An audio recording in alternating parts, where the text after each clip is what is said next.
Welcome to Retirement GPS, navigated by Zane, your roadmap to a secure and confident retirement. Each week, we explore strategies, stories, and planning frameworks designed to help you navigate the complexities of life after work.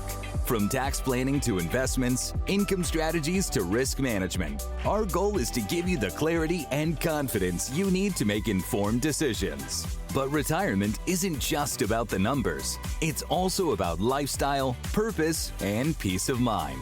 We're here to guide you through both the financial details and the personal dimensions of this next chapter. Let's chart today's course.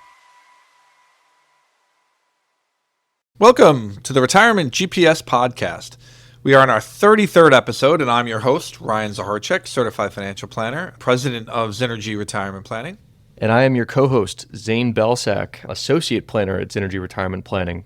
Time flies when you're having fun, Ryan, right? Time flies. Yeah, we're still stuck in the winter here. A lot of snow on the ground, but we're hopeful for spring, not too far around the corner. Today's going to be a little bit of a short podcast because we want to introduce a new series that we're doing and talk to you a little bit about why we're doing this series and what's the purpose behind it and really how you should be thinking about it and how you should be listening going forward. We really want to answer the question for people, what do I do in retirement if I have X, right? So if I have $3 million, if I have $4 million, how do I plan my retirement? What are the things that I think about? Now, in the past, we've done various episodes that can build on each other. Retirement questions answered, or we talk about topics that may move from one to the next, different types of insurances. When we do our How Do I Retire With series, it's really going to be standalone episodes, and they're going to be designed for that. So there may be some redundancy in there. There may be things that we repeat because something that is a great strategy for someone with $3 million may also be a great strategy for someone with $5 million. And we're not just going to assume that you've listened to each one of them. Really what we're asking you to do is find the episode that appeals to you, that applies to you, that really touches on how you think your retirement is going to be. Am I going to retire with $3 million? Am I going to retire with $5 million? And what are the things that I should be thinking about if I have that amount of money? We just want to make sure that we touch on those core ideas and that those are handled in a way that really speak to you as an individual in that situation. So find the one that's appropriate for you as it comes out and make sure that you listen to that episode. I think it's great. Retirement's really not a one-size-fits-all. Having whether it's 3 million or something like 10 million, there's strategies for everyone, and though some strategies might be the same and different things to consider, different tax circumstances that we all want to think about, really depending on how much we're retiring with. That's exactly right. And there are some core sleeves of ideas that fall under different levels of assets that we would definitely not recommend this for someone at a certain level and would recommend it for someone at a different level. So we're going to really touch on those core ideas. The main kind of crux will follow our GPS framework. We're going to look at specifically ideas that will be important to you, like how much income at this asset level can I realistically expect to live off of? How does taxes play into my income and my planning? How do I ensure that I keep my assets growing during that time, right? If I have $4 million today, how do I make sure that $4 million is much larger down the road as inflation grows as well? If charity is important to me, are there ways to maximize my impact, but also maximize my charitable deductions?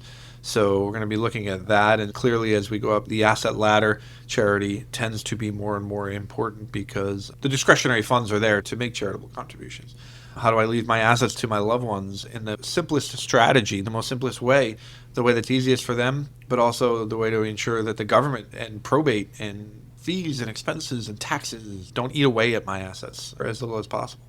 So that's really what we're going to be focused on. Like I said, we're going to talk about our GPS framework in these episodes. So each of these episodes will talk about your goals, cash flows, and budgeting.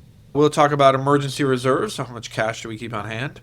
Investment allocation, so how does my asset allocation look? My retirement income strategy, risk management, which are insurances for the most part, tax planning, so that's going to be a big one, of course, and estate planning, so legacy planning, also another big one when it comes to these levels of assets. Family support, so this is really our gifting and 529 programs, saving for college, potentially for children or grandchildren, and then of course retirement, lifestyle, and happiness. So there will be slightly longer episodes than you're used to, but it is all designed at really speaking to you and what's important to you. I'm hoping that when you listen to the specific episode that relates to you, hopefully you learn something. That's really the goal of all these episodes. Right. And I do want to also make sure what we are promising, but also what we're not promising. And we do want to make sure, as much as we're trying to really target your situation, this is also not a one-size-fits-all financial plan, right? So we're not telling you if you have these assets, you can absolutely do X, Y, or Z. We are trying to give you a guide to follow. There is no guarantees, so please understand that there are no guarantees of anything that we talk about. There is not a shortcut around individualized planning, just opening your eyes to the things that you should be thinking about and talking with your financial planner about. You don't want to make a mistake at these levels. We do notice that as asset levels increase, there are a lot of things that change. Somebody with lower levels of assets, and especially when you're coming into retirement, $500,000, $1 million, here in New Jersey especially, we would consider that a lower level of assets because of the income that it produces. There are certain things that we just don't spend a lot of time talking about, but as the assets increase, so does the complexity. And the complexity is really what we specialize in trying to simplify. We do find that tax planning becomes far more complex, estate planning becomes far more complex. Lifestyle options expand. You can, at higher levels, you typically can live in multiple places, multiple states. What does that look like? What state should I domicile in? Risk tolerance often decreases, as it typically should. If I have $5 million, $10 million in investable assets, I really don't need to catch the next big wave in NVIDIA to ensure that I have a comfortable retirement. And guardrails certainly become more important, make sure that we're monitoring and covering our risks. Money certainly doesn't eliminate risks, but it does change the nature of those risks, and that's something that we want to make sure that we go through. So we really talked about how you should listen to this series. Like I said, find the series that really is most appropriate to you. Find the episode that's really most appropriate to you. We're going to be launching next episode with our Retire with $3 Million episode. After that, we'll have a couple of regular retirement episodes, and then we'll have a $4 million episode, ultimately a $5 million, all the way up to 10.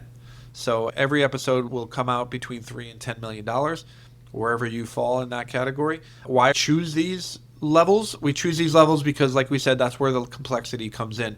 We typically work with people with $1 million or more, but really our bread and butter, the area that we provide the most value to people, is in this $3 to $10 million level. Once you get over 10 million, now you're getting into high level complexity with complex estate planning and things of that nature. But the $3 to $10 million retiree is where tax strategies become very important. Gifting and charitable concerns, and of course legacy and making sure that your assets pass appropriately, are super important.